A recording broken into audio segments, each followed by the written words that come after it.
Sekolah Dasar Negeri Nomor 87 Perumdam Kota Bengkulu melanggar dan menabrak Permendikbud Nomor 75 Tahun 2016.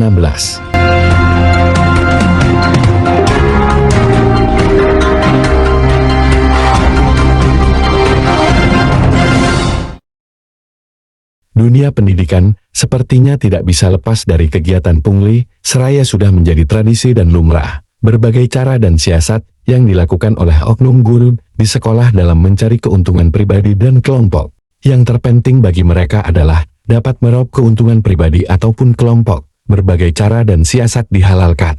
Memandang anak-anak peserta didik di sekolah sebagai pundi-pundi rupiah dan hidangan lezat di atas meja.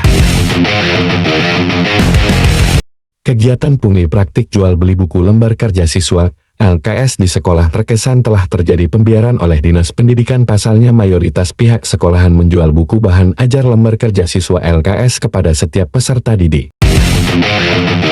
Sungguh sebuah tindakan yang tidak terpuji, melanggar dan menabrak undang-undang yang berlaku di negara Republik Indonesia yang kita cintai ini. Sesuai dengan Permendikbud Nomor 75 Tahun 2016. Tentang komite sekolah yang berbunyi, komite sekolah, baik perorangan atau kolektif dilarang menjual buku pelajaran dan bahan ajar.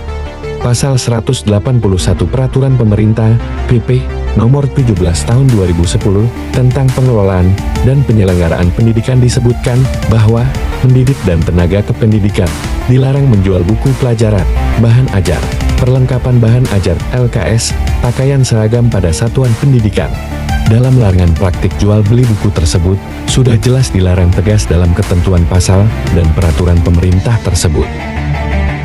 Tapi sayangnya sampai pada saat ini, masih banyak pihak sekolah yang tidak mengindahkan, bahkan dengan sengaja melanggar dan mensiasati pasal-pasal dan peraturan pemerintah yang sudah diterapkan tersebut.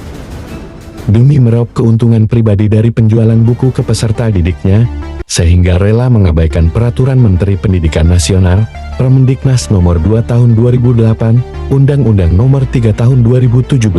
Buku LKS tidak diperjualbelikan di sekolah, siswa berhak membeli LKS, namun tidak di sekolah.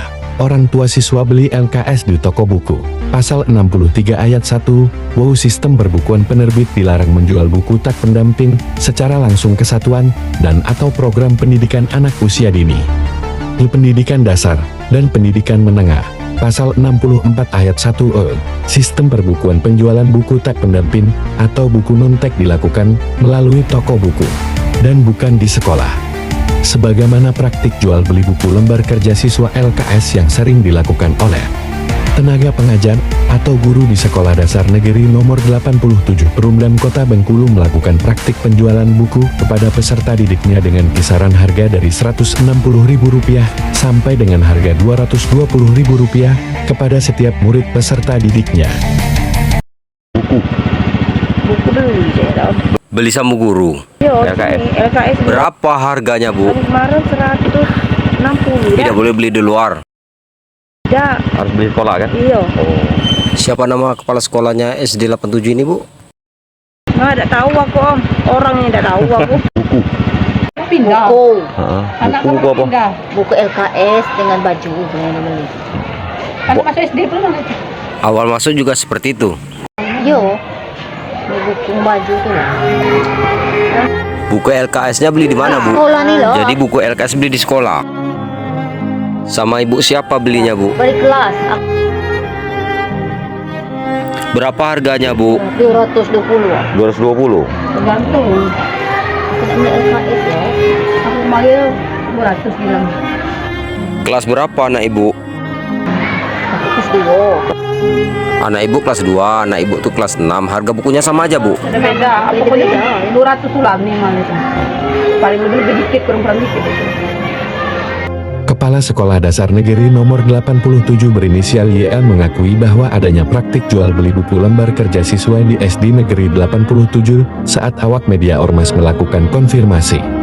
Salah satu orang tua murid menyampaikan kepada awak media bukan hanya harga buku yang membuat kami terbebani dan semua itu belum termasuk biaya sekolah lainnya. Sedangkan untuk makan saja kami sudah susah. Janji Bapak Presiden Jokowi mengatakan bahwa sekolah negeri gratis. Tetapi faktanya masih ada biaya beli buku dan biaya lainnya, ungkapnya dengan nada kesal. Dalam perihal tersebut, Bapak Elman Jayadi selaku Ketua Umum LSM JPRI angkat bicara. Kalau melihat aturan dari gubernur, artinya ada surat edaran gubernur sesuai dengan surat edaran gubernur nomor 420 garing 2176 tahun 2001 menyatakan bahwa pihak sekolah tidak dibenarkan sama sekali mengadakan pungutan, karena di sana sudah tertuang dengan menggunakan dana BOS, bantuan sekolah. Artinya pihak sekolah tidak dibenarkan memungut kepada siswa dalam bentuk apapun. Nah, ini juga kemudian dari peraturan menteri, pihak sekolah dilarang mengadakan pungutan. Peraturan menteri Dikbud, tapi itu ada aturan yang mengikat bahwa dilarang pihak sekolah mengadakan pungutan dalam bentuk apapun. Ya, untuk meningkatkan mutu pendidikan, proses pendidikan, proses belajar mengajar, ya. Artinya pihak sekolah ya itu kan sudah cukup dana BOS dibantu oleh pemerintah melalui dana BOS disalurkan. Nah, dana BOS inilah untuk penunjang kegiatan sekolah-sekolah. Ya, kita harapkan kepada pihak Diknas harus sesuai sportif dengan aturan. Artinya bagi yang melanggar ini ya kita harapkan kepada pihak Diknas yang dapat melakukan tindakan sanksi disiplin ya, kepada kepala sekolah ya atau dengan gurunya yang melanggar dari aturan yang telah mereka terbitkan. Jangan ya bisa menerbitkan aturan tapi tidak bisa ya menindak dengan tegas. Seperti ada aturan yang harus ditaati, harus dipatuhi aturan yang sudah ditentukan. Artinya ya apabila aturan itu sudah kita maklumatkan ya harus kita seperti dengan aturan supaya pendidikan ini bisa berjalan dengan normatif, bisa dengan maju. Itu harapan kita kepada pihak pemerintah Provinsi Bengkulu, kepada pihak Diknas supaya bisa menertibkan sekolah-sekolah yang notabene masih mengadakan pungutan dengan berbagai dalih ya untuk mengumpulkan dana. Ya kita nggak tahu apa ini motif mereka sehingga ada indikasi pungutan. Kita harapkan itu ya pihak Diknas dapat menertibkan dengan baik supaya pihak sekolah dapat menjalankan proses belajar mengajarnya dengan baik. Itu harapan kita.